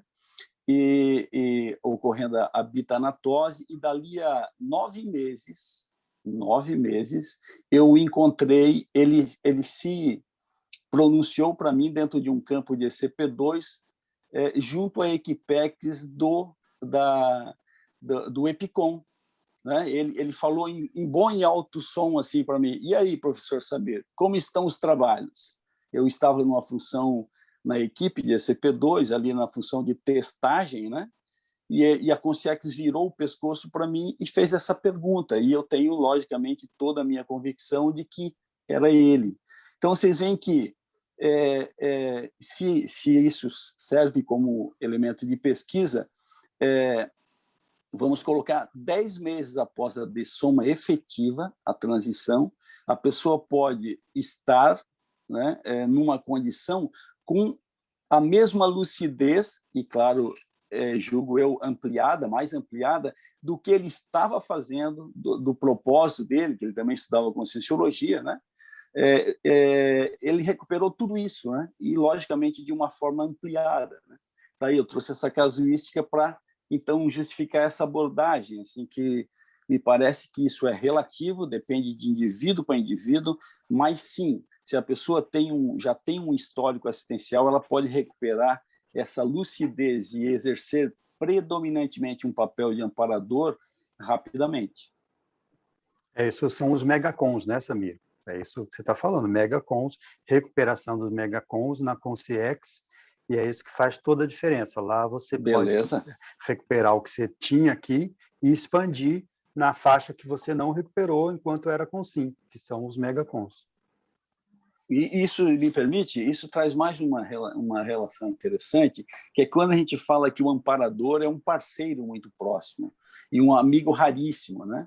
Então, nesse caso aqui, eu identifiquei o inverso desse papel, né? Nós tínhamos uma relação assim, aqui, e ele passou por extrafisicalidade e essa relação se manteve, né? Que é uma ilustração de como os nossos amparadores, como se faz essa relação entre a Consim e a Consciex, né? Essa relação de amparabilidade, né? Muito bem. Temos a Eliane. Então, o debate está tão bom, essa observação da professora Neide foi excelente, assim, esclareceu bastante coisa, professora. Eu tenho uma dúvida, eu não conheço a Conscienciologia há muito tempo, eu estudo ainda, né? E, ultimamente, eu estou relendo Projeciologia. Eu percebo nas leituras que, normalmente, eu duvido de tudo que está ali. Aí começam as dúvidas, vem as dúvidas, duvido, isso não existe, isso é criação do propositor, etc., né? E porque uma coisa que me atraiu na Conscienciologia foi justamente o princípio da descrença, né, do professor Valdo, né? Quando eu li o primeiro livro dele, eu disse, como assim? Ele é o único, né? Ele cita ele mesmo, né? Então, eu sabia que a Conscienciologia era uma coisa nova, né? Foi o Nossa Evolução, meu primeiro livro que eu li. Então, essas dúvidas que eu tenho, assim, por exemplo, de duvidar, a única coisa que me segura ainda é justamente a prática, as experiências, as casuísticas que eu tive, né? Aí aquela história de 1%, né, de teoria, que é necessário ter a teoria, né? E 99% de prática. Então, eu noto que existe essa discrepância um pouco entre a teoria e a prática. Por isso, será que é por isso que eu duvido tanto das coisas? Ou é falta de estudo mesmo, de conhecimento mais fundo da Conscienciologia? Você falou bem, né, Eliane? No caso, a dúvida, se a dúvida é uma dúvida positiva, né, vamos dizer assim, homeostática, construtiva, ela é a base da Conscienciologia, você tem toda a razão. Então, assim, eu também não acredito em nada, não. Quando falam para mim, eu vejo, primeiro, se eu posso ter aquela experiência, e segundo, se aquela informação, que é uma pergunta que o professor Valdo sempre fazia também, né? Isso tem lógica para você? Então, antes da experimentação, tem o seu crivo de discernimento. O discernimento vem antes da experimentação, isso é muito claro, né? Então, isso tem lógica? O que significa perguntar se tem lógica? Significa o seguinte, com todo o arcabouço de vivência que você já tem, com tudo que você já sabe, que você já confirmou, que você já entende, compreende, essa informação nova, ela tem lógica dentro desse contexto? Então, se eu falo assim, a gente está falando de serenão e de evoluciólogo, as coisas que a gente estuda, muitas delas a gente ainda não tem vivência, mas eu quero ter. E a partir do momento que eu tiver, isso vai ser uma coisa que para mim está comprovada. Enquanto eu não tenho, eu vejo se aquilo faz sentido dentro do que eu já percebo. E veja bem, isso é muito importante. Outra coisa, né, Eliane? Assim, é 1% de teoria e 99% de prática. Ok. Porém, esse 1% de teoria, a gente não pode desprezar, porque às vezes isso é 1% do mental soma. Então, não vamos jogar fora esse 1%, não. Esse 1% que vale ouro, se bem usado, claro. Deixa eu falar. Tudo certo, Eliane? Eduardo, eu costumo dizer que esse 1% é muita coisa. É muita, mas é muita, muita coisa. A gente precisa estudar muito para compreender as entrelinhas de todo o processo, né? Então, falar em 1% numericamente é inexpressivo. Vamos entender que essas minorias... É isso aí, Maria José. A minoria começa a ficar muito interessante para quem começa a estudar evoluciologia. A gente não estava falando... As consciex avançadas são minoria. As comunex evoluídas são minoria. O discernimento é minoria. Então, a minoria é muito interessante para a gente, né? Não vamos jogar fora esse 1%, não. Temos a Sandra. Olá, pessoal. Na página 7, aqui no paper, eu achei interessante a questão da autorreflexão, né? Que no estado da autorreflexão profunda, a consciência não deve contar com a assistência dos amparadores extrafísicos, embora eles estejam atentos à pessoa. Eu fiquei pensando na condição da questão da tecnicidade da técnica, porque se você está fazendo as recins, qualquer situação que você está pretendendo melhorar na sua vida, é muito pertinente a gente pensar na questão da religiosidade que a gente tem, né? De a pessoa vir colocar uma mão sobre você e você conseguir aquela questão. Eu fiquei pensando no limite da própria situação da gente mesmo, desse limite entre você e aquilo que você está fazendo através das recins. Porque eu fiquei pensando, os amparadores na questão da psicossoma, né? Que eles têm uma cosmovisão, uma coisa maior, o tanto que eles já trabalham com trafores, o tanto que os trafores é significativo, enquanto nós, talvez, assim, né, estamos fazendo questão de CPC, de cosmoética, para acertar, trafar. Aí eu fiquei pensando nessa situação, dessa autorreflexão, que cada vez que você melhora, isso te traz uma condição de arrimo para você mesmo, naquilo que você pode se sustentar. Então, eu vejo que, eu não sei se estou viajando, mas essa situação aí, da técnica, me resume a isso, de uma intenção mais traforista, sabe? Então, eu queria perguntar ao professor se essa questão do CPC, vou direto no assunto, né? A questão do CPC, cada vez que a gente melhora, a construção do CPC não poderia ser num nível mais avançado, mais avançadinho, na questão do TRAFOR, porque se os amparadores têm essa cosmovisão e essa questão do psicossoma não está tão humano assim, né? Não tem tão essa referência do egão, se essa condição traz essa técnica, sabe? Pode trazer essa melhora. Valeu. Muito boa a sua pergunta e a sua autorreflexão, Sandra.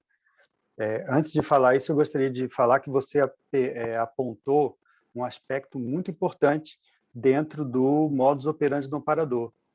Quem quer aprender e aplicar o modus operandi do amparador de fato, tem que começar a enxergar mais trafores do que trafares. Por incrível que pareça. E pode ser um paradoxo, né? Porque você vê, o amparador ajuda você a resolver seus trafares, mas ele ajuda observando os trafores. Então, isso é uma técnica que o Valdo usava isso muito com a gente, né? De levantar os seus trafores para que, através disso, você ajude a resolver os seus trafares. Então, é diferente da pessoa que só pisa nos outros, né? Então, e também é diferente da pessoa que só elogia os outros. Essa técnica do discernimento é o seguinte: você enaltece os trafores, porque eles vão ser justamente a ferramenta para a pessoa levantar os trafares e resolver os trafares dela. Então, só queria pontuar que isso é totalmente modus operandi do amparador. E a gente que já está estudando, né, se a gente não for bobo, a gente vai começar a aplicar isso também em todas as nossas abordagens assistenciais. Agora, só comentando sobre o CPC, você tem toda a razão. O CPC para a gente, que é o Código Pessoal de Cosmoética, né, é aquela relação de coisas, de normas que a gente coloca para a gente mesmo para alinhar a nossa cosmoética diária. E, no início, o CPC ele é totalmente baseado nos trafares. Por quê? É no que você não deve fazer para não sair do trilho, né? É aquilo que você não deve fazer para não pisar na jaca. Isso é CPC. Então, assim, não devo pensar mal dos outros, não devo agir de uma forma impulsiva com os outros, e etc. Então, tem mais nãos do que sims. Isso é natural, porque você, no início de toda reciclagem começa com a colocação de limites, para que os erros que já existam, eles parem. Né? E pensa bem, né? Na medicina é assim, a pessoa chega lá, toda estropiada no pronto-socorro, o que o médico faz primeiro? Primeiro ele vai estancar o sangue, para ele parar de sair. Depois ele vai tratar a pessoa, né?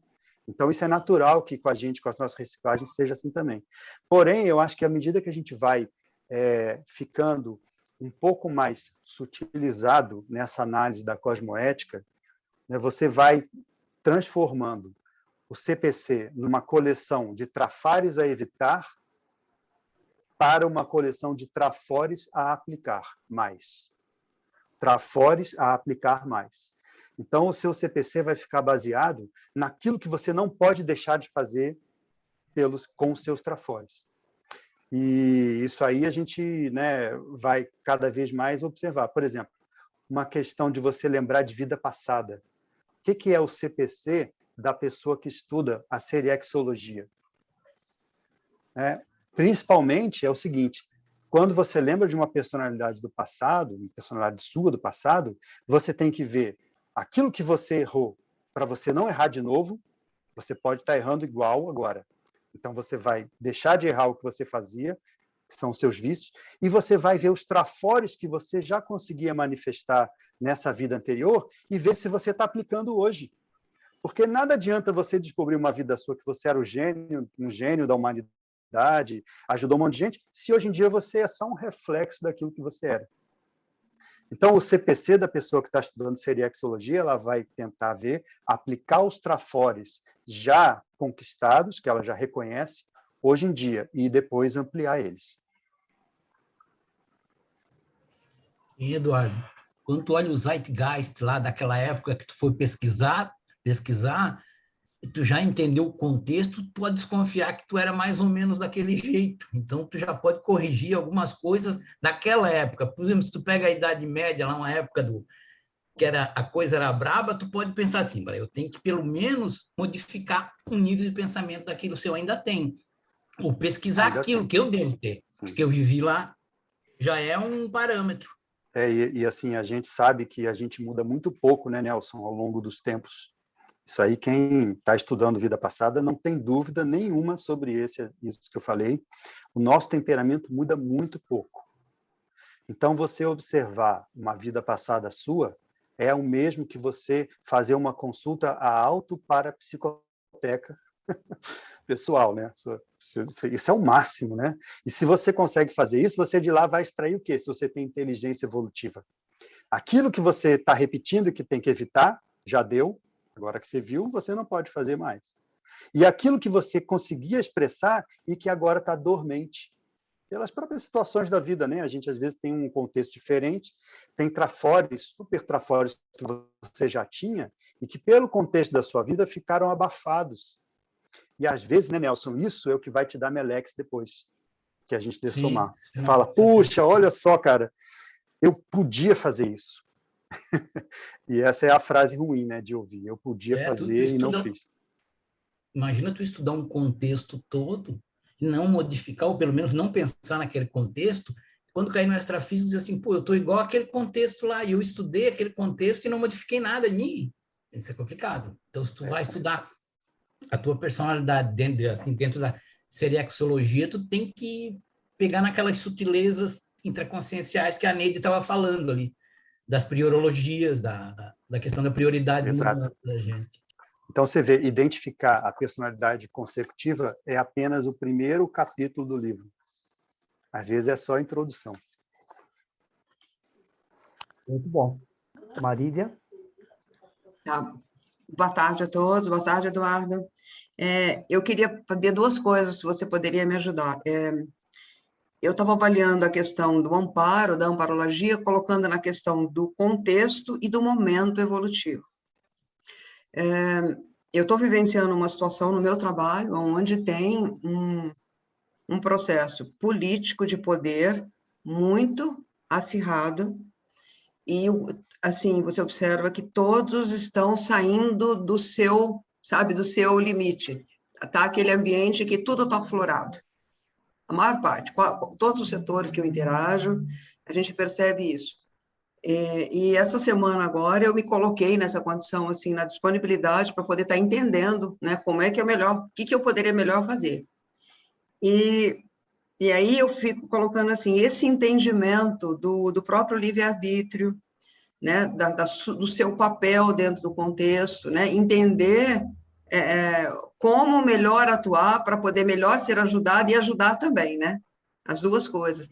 Porque a gente não tem como deixar de interagir no contexto. Você está ali dentro, então está todo mundo, vamos dizer assim, fora do seu, vamos dizer assim, o discernimento está baixo, porque as inseguranças, o medo, enfim, tudo isso está tomando conta de todo mundo, né? Então, na realidade, o discernimento baixa. E aí eu fiquei observando uma questão, eu falei, bom, eu percebi que eu fiquei melhor, você falou encapsulamento, depois de uns dias eu melhorei, mas a situação do ambiente piorou, vamos dizer assim. Piorou, que eu digo assim, sabe? A tensão subiu, ficou muito maior.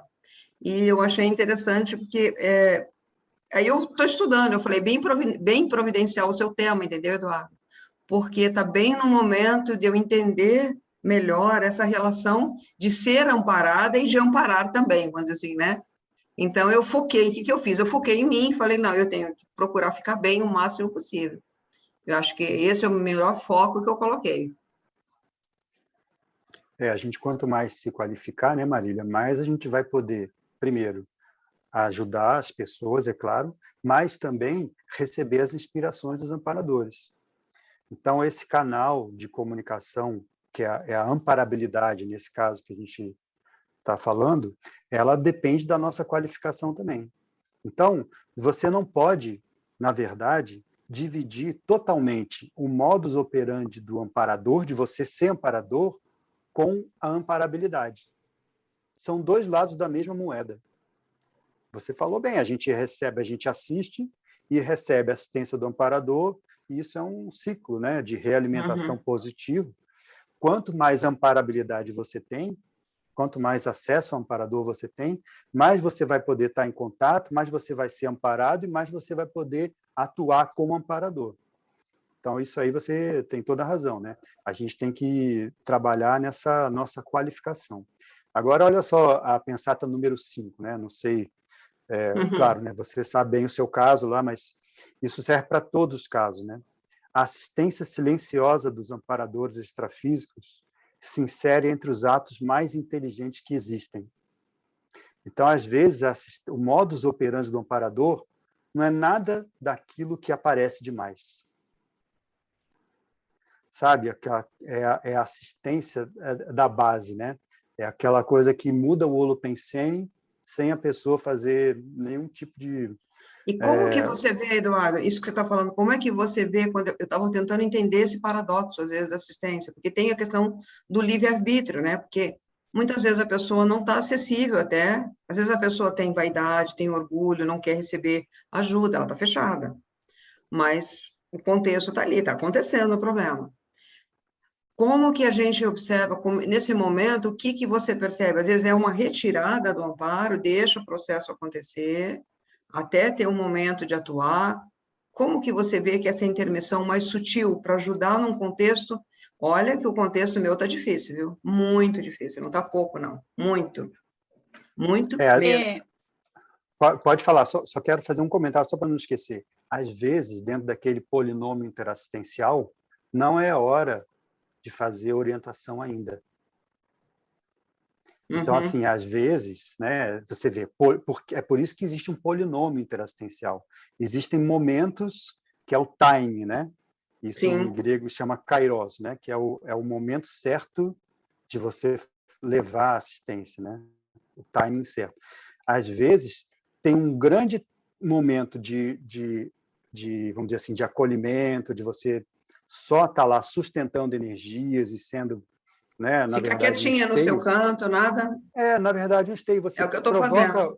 Provoca o bem-estar para que diminua os problemas, é a causa do médico, né?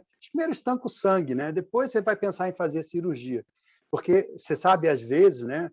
Isso para todos nós, né? A gente tem aquela coisa que a gente vê a situação e a gente quer fazer o esclarecimento como se fosse uma coisa ansiosa. Isso aí é uma necessidade nossa, não é do assistido. Porque se a gente sabe ver, se a gente tem essa lucidez do amparador, o amparador pensa bem. Às vezes, né, quem estava comentando aí, o amparador espera décadas para assistir. Às vezes, o amparador espera vidas para entrar com aquela informação que vai fazer o esclarecimento para você. Já pensou nisso? Há quantas vidas os nossos amparadores não estão esperando a gente ficar pronto para receber a orientação? Que é Atares? E talvez agora a gente esteja no ponto. Mas, olha, eles não têm pressa. Então, a gente não deve ter pressa também, porque, às vezes, não é hora de entrar. Porque essa coisa de entrar com esclarecimento, isso é muito da religiosidade, né? Você quer fazer ali a doutrinação, né? E, assim, às vezes é com boa intenção, porque você tem uma informação bacana que te ajudou e você quer espalhar ela para os outros. Mas isso não é modus operandi do amparador. Isso é uma necessidade nossa. Queria só adicionar um outro polinômio que tem aqui, que a gente quase não falou, que é o trinômio de tri-rapport interassistencial. Você lembra dele? O tri-rapport? Que é assim, se rebaixar se for preciso, ficar igual no mesmo nível, né? Se for possível, e ficar superior quando tem que assistir, né? Fazer a tarefa se for inevitável. Isso tem me ajudado bastante a ponderar uma situação parecida com a sua, mas com intensidade bem menor. Então, assim, quando é que eu ajo? Quando é que eu intervenho ao invés de interferir? Então, assim, eu estou nessa dúvida na hora de fazer a TARES, assim. Então, e a minha intenção também é boa, de ajudar, de colocar o grupo num patamar melhor, de diminuir a entropia, só que às vezes eu acabei atrapalhando, aumentando a entropia, porque não era o momento eu intervir. Então, eu estou assim, tentando colocar na prática esse tri-rapport interassistencial. Muito bem, chegamos no nosso tempo, mas a Sandra falou, Marília, não nos deixe de ver a pensata número 8. Isso, a Sandra tinha falado, né, Sandra? É isso? A 8? Sim. É a 8. Eu estava lendo, ela comentou, na hora que eu estava lendo, ela ela começou a falar, eu achei muito sério, que em situações muito críticas, mesmo com objetivos evolutivos, os amparadores encapsulam as consciências antagônicas. Achei muito interessante, né? E a fim de minimizar os efeitos e garantir a condição de acontecer o melhor para todos. É isso aí. Às vezes a verdadeira assistência certa, melhor, mais inteligente no momento é ficar nos bastidores, né? Ajudando, né? Como você colocou bem aqui. Você faz o embasamento do ambiente para que, na hora que tem a oportunidade de você fazer o esclarecimento, você já montou o seu palco lá, né, para fazer isso. Então, esse assunto do modus operandi do amparador, vocês veem, é uma coisa bastante complexa, né? Por quê? Porque não existe uma lei geral. Não existe uma lei ou não existe uma regra em que você fala, não, sempre que você estiver nessa situação, você assiste assim. Isso aí é muito... E qual é o nome disso? Isso chama inteligência evolutiva. É isso que a gente está estudando, né? Todo o nosso estudo da conscienciologia não é a nossa tentativa de aumentar a nossa inteligência evolutiva? Justamente nesse momento que a Marília trouxe lá. Você está num contexto diferente. Ninguém passou por aquele contexto do jeito que ela está passando. É uma condição, né, dela. E aí, como que você age lá? Não tem regra. A regra é você usar cosmoética para tentar analisar como que você atua. Agora, só para fechar, o que ajuda demais nisso tudo, né? Ajuda você a receber inspiração dos amparadores. Sempre que perguntava uma coisa para o professor Valdo sobre TENEPS, professor Valdo, como é que eu devo fazer? Ele falava assim, ouça o amparador da TENEPS. Ele é que sabe melhor te orientar do que qualquer um o que é melhor naquele contexto. Entendeu? Tá, devo mudar meu horário, devo não sei o quê. Ouça o amparador da TENEPS. Então, assim, vamos aprender ouvindo os amparadores. Primeiro, aprender a ouvir os amparadores e depois aprender ouvindo os amparadores como funciona o modus operandi do amparo extrafísico e intrafísico de modo geral. Ok, pessoal? Então, a gente chegou no nosso horário. Eu agradeço a todos aí a participação de hoje. Desejo uma ótima semana e até o sábado que vem. Obrigada. Obrigada. Obrigada a Até, todos. pessoal. Tchau. Obrigada. Tchau, obrigada. Boa tarde a todos.